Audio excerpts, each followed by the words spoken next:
한더의 여러분의 피서법은 어떤 것입니까? 우리 조상들이 우리에게 남겨준 지혜로운 피서법 중에 하나가 이열치열이라는 것이 있습니다. 열을 열로 다스린다, 그런 뜻이겠죠. 그래서 제 이름은 항상 열이 있어서 더위가 없습니다. 많은 사람들이 자기 좋아하는 일에 몰두하면 시간 가는 줄 모르는 것이 일종의 이열치열의 방법입니다. 저는 주로 더운 한여름에 이제 평소에 안 하던 독서들을 집중적으로 하려고 합니다. 또 해왔습니다. 책상에서 책을 보다가 소파에 갔다가 때로는 침대에 뒹굴뒹굴 굴러가면서 재미있고 관심 있는 책들을 붙들면 시간 가는 줄 모르고 또 더운 줄 또 잊어버리고 지나는 경우가 매년 여름 경험하게 됩니다. 많은 책들 가운데 지금까지도 꾸준히 때때로 읽은 책이지만 꺼내놓고 읽는 책 중에 하나가 히오노 나나미라는 일본 여인이 쓴 로마인 이야기에 요즘은 아마 10권까지 나온 것 같아요. 아주 대작인데 그 책을 읽는 것은 굉장히 서양 역사를 이렇게 한눈으로 보는 것 같아서 참 흥미가 있습니다. 특별히 관심을 끄는 부분은 이 일본 여인 작가가 체계적으로 역사를 공부해 본 적이 없어요. 근데 유럽에가 살면서 서양 문화에 관심을 갖다가 궁금증을 파헤치다 보니까 아예 그냥 처음으로 돌아가자. 그래서 발로 뛰어서 연구한 것이 보통 전문가들 저리 가라 할 만큼 다양하게 폭넓은 서양의 역사를 아주 일목요연하게 잘 다방면에 걸쳐서 써놓은 것이 굉장히 흥미롭고 또 3,000년, 4,000년의 역사지만은 오늘보다 훨씬 뛰어난다는 우수한 서양의 문화들, 역사들을 읽을 수 있어서 참 도움이 된다는 생각을 갖습니다. 몇 해 전 여름에는 그 최인호 씨가 쓴 상도라는 그 대하 소설을 읽어본 적이 있는데요. 출판된 지가 오래됐지만 오늘날에도 돈 벌겠다는 비즈니스맨들이 꼭 한번 읽어봐야 될 책이라고 봅니다.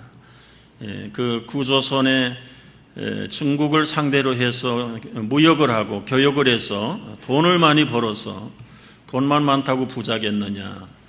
부자 상인들도 거래에도 질서가 있고 도의가 있다는 걸 깨닫고 그래서 이름을 상도라고 붙였는데 많은 거금을 벌고 사업의 비즈니스를 성공했던 임상옥이라는 거상도 마지막에 가서 만족을 못해요. 그러나 그 소설은 한 여인을 통해서 전수해 준 예수 복음을 받고 참 끝나는 모습으로 감동 있는 소설인데 여러분 돈 벌기를 원하는 분들은 거기에 많은 힌트가 있고 영감이 있어요. 오늘날도 적용해 볼 수 있는 지혜가 담긴 책이라고 봅니다. 지난 주간에는 더워서 이렇게 친구한테서 5월달에 한국에서 받은 책들 펴놓고 처음에 보려면 이제 이렇게 저는 추천하는 사람이 뭘 추천했나 딱 보는데 한국에 이제 박영돈 교수라는 분이 쓴 성령 충만, 실패한 이들을 위한 은혜, 이제 이런 제목인데요. 성령론에 관한 신학서적입니다. 그렇게 평소에 내가 궁금하고 그리고 공감을 가지고 있던 부분들이 많이 있어서 추천 글을 읽어보니까 첫 페이지 첫 글에 이렇게 쓰여 있어요. 이 시대의 교회를 보면 마치 마른 우물과 같습니다. 그런 메마른 신앙을 꼬집어내고 그것에 대해서 가슴이 시리도록 고민하는 저자의 마음, 그 마음이 김 목사의 마음과 똑같다, 통한다. 그래서 책을 읽기 시작을 했어요. 오늘 우리 교회 성도들이, 오늘 하나님을 믿는 성도들이 언제나 이렇게 충만한 삶을 살면 좋은데 현실은 그렇지 않다는 것이죠. 조금 이 얘기를 바꿨어요. 저희 집에 이 매달아 놓는 꽃 화분 3개가 있습니다. 하루에 한 번씩 물을 주지 않으면 마치 삶아버린 시라기처럼 확 쓰러져 버려요.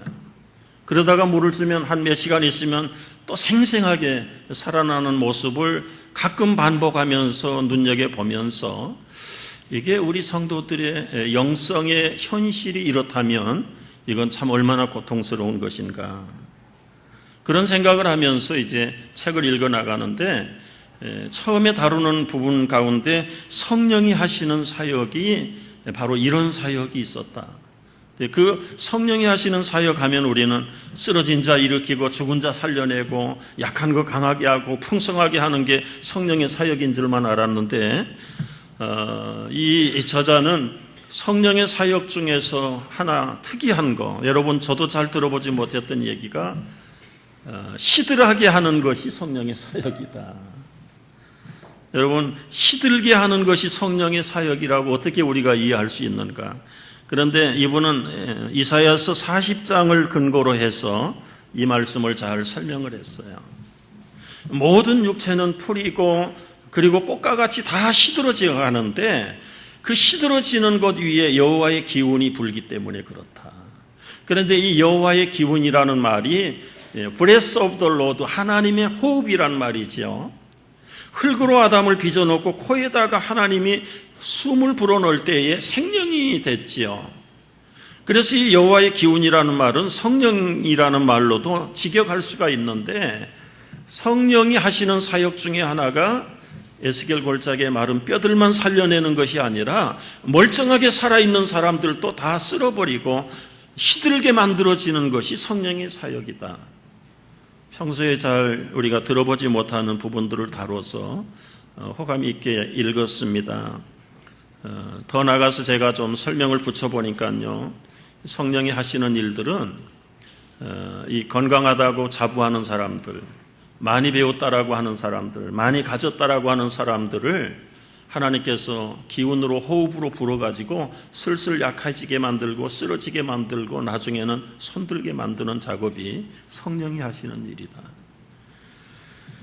여러분, 왜 성령이 그렇게 하시는가? 모든 육체는 풀이라고 그랬잖아요. 여기 육체라고 말하는 성경의 개념은 이 바디를 말하기 전에 플래시, 이 몸, 타락한 몸, 죄성으로 가득한 몸. 그래서 성경이 육이라고 말할 때는 언제나 죄와 타락과 죄성으로 가득 차 있는 표현이 육이라는 말입니다. 근데 여러분, 이 육을 문자적으로 또 잘못 해석해가지고 이 몸은 악하고 더러운 것이야. 그래서 채찍으로 때리고 가학을 하고 자학을 하고 거룩하게 살려는 중세의 잘못된 수도자들은 송곳으로 자기 가죽으로 때리고 찌르고, 그래서 어떤 사람은 이 나쁜 몸 가지고 결혼하는 것도 부부관계하는 것도 마땅치 않다. 그래서 아주 금욕을 선포하고 이원론주의로 빠지는 또 잘못된 이단에 떨어지는 경우도 있었어요. 극단적으로 치우치는 것은 모두 다 잘못이지요. 그런데 성경이 말하는 이 육은 결국은 죄성으로 하나님에게서 떠난 것들이죠. 하나님의 형상으로 사람을 지었는데 그 사람 속에 하나님의 형상이 파괴되고 떠날 때, 불순종해서 죄를 지을 때 그 거룩한 육체가 플래시가 됐단 말이에요. 죄가 됐단 말이에요. 육이 됐단 말이죠. 타락했다는 말입니다. 그럼에도 불구하고 이제 하나님의 아들 예수 그리스도를 보내서 타락한 우리의 육신 속에 예수의 영을, 생명을 얻게 하셨죠. 그래서 이제는 육체는 그릇이 됐습니다. 예수님의 영, 하나님의 영을 섬기는, 담고 있는 그릇이 되었는데 우리 몸까지도 그리스도의 거룩한 보혈로 정결하게 만들어주신 것이다. 그래서 이 몸은 내 것이 아니고 그리스도께서 값주고 사신 몸이다. 이제는 이 몸도 내 것이 아니라 그리스도의 것이다. 이걸 우리가 분명하게 깨달아야 됩니다. 근데 문제는 이 거듭난 육체지만 또 예수님의 영을 우리 속에 모셨지만은, 그러나 타고난 원죄 그리고 예수 믿기 전까지 가지고 있던 어떤 죄성의 속성이 그대로 남아있단 말이에요. 그래서 우리 속에는 이제 주인이, 두 사람의 주인이 있는 거예요. 하나님의 영이 들어와 있고 옛날에 타락했을 때, 믿지 않았을 때 나를 주관하는 육체의 소욕의 영이 있단 말이죠. 이제 그리스도인들의 고민이 뭐냐면 늘 이 두 마리의 강아지가 싸우는 것입니다. 언젠가 예화를 들었던 것처럼 이 검은 강아지가 원래 우리를 지배했는데 예수 영접하고 거듭날 때 하얀 강아지 한 마리가 새로 생긴 거예요. 그래서 우리 안에서는 흰 강아지, 검은 강아지가 늘 싸우는데 이 서로 거스립니다. 육체가 원하려고 할 때는 성령이 못하게 만들고 성령이 원하는 것을 하려고 하면 육체가 거스려서 늘 우리 안에서 영적인 갈등이 일어나고 충돌이 일어나는데 어느 강아지가 이기겠는가? 밥 많이 주는 강아지가 이긴다고 그랬죠? 다른 말로 하면 여러분, 정말 내가 그리스도인은 그리스도인인데 성령에 충만한 그리스도인인가? 아니면 육적인 그리스도인인가? 그걸 구분하는 방법이 있어요. 어떻게 구분할 수 있는가? 밥 많이 준다는 말을 다르게 하면 이런 거예요. 내가 어떤 강아지에게 시간을 많이 뺏기고 돈을 많이 쓰고 마음을 많이 주는가? 검은 강아지에게 시간과 돈과 마음을 많이 쏟고 뺏기면 그건 육적인 그리스도인이에요. 그리스도인은 그리스도인인데 이 타락한 육적인 소욕이 나를 지배하고 있는 거예요. 그러면 그때 흰 강아지는 뭐라고 계시는가? 좀 성령을 강아지 표현을 해서 미안합니다. 여러분 이해를 돕기 위해서 지금 이 동화를 쓰는 것이죠. 성령은 우리가 범죄할 때 뭐라고 계세요? 그러면은요, 차라리 외면하고 못 본 척하고 있으면 좋은데 떠나가 버리면 그건 문제지요. 떠나지는 않습니다. 근심하시고 걱정하시고 나를 위해서 영원히 타락하지 못하도록 중보 기도하시는 분이 우리 안에 계시는 성령님이세요. 그래서 이 갈라디아서는 늘 우리를 육체의 서욕은 성령을 거스리고 성령의 서욕은 육체를 거스리는데 서로 대적함으로 너희가 원하는 것을 하지 못하게 한다. 만약에 육체가 이기면 어떤 열매들이 맺히는가? 음행과 더러운 것과 그리고는 호색, 우상 숭배, 술수, 주술, 원수 맺는 것, 분쟁, 시기, 분냄, 당짓는 것, 분열하는 것, 그 이단과 투기와 술 취함과 방탕한 것이 나를 온통 사로잡고 만다는 것이죠. 이게 불신자 얘기하는 거 아닙니다, 여러분. 성령을 모시고 산다는 그리스도인 안에 가운데서도 결국은 육체의 소욕을 따라 사는 사람들이 이런 죄의 열매를 맺고 산다는 거예요. 그러면 여러분 이제 저런 열매를 맺고 사는 사람들이 구원 문제에서는 어떻게 될까? 아까 말씀한 대로 성령이 떠나시면 그건 구원을 못 받는 거예요.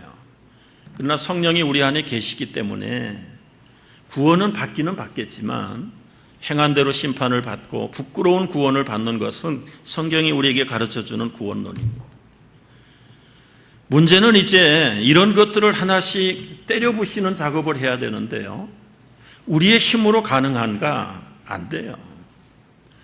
여러분 보십시오. 이 모든 죄들이요, 처음에 한두 번 하기 시작하면 계속해서 물고 놓지 못하는 뱀의 이빨처럼요, 뱀은 한 번 들어가는 구멍으로 자기가 나오기 전에는 못 뺀다고 그래요. 이 죄라는 것은 한 번 물면은 계속해서 물고 늘어지는 것들이죠.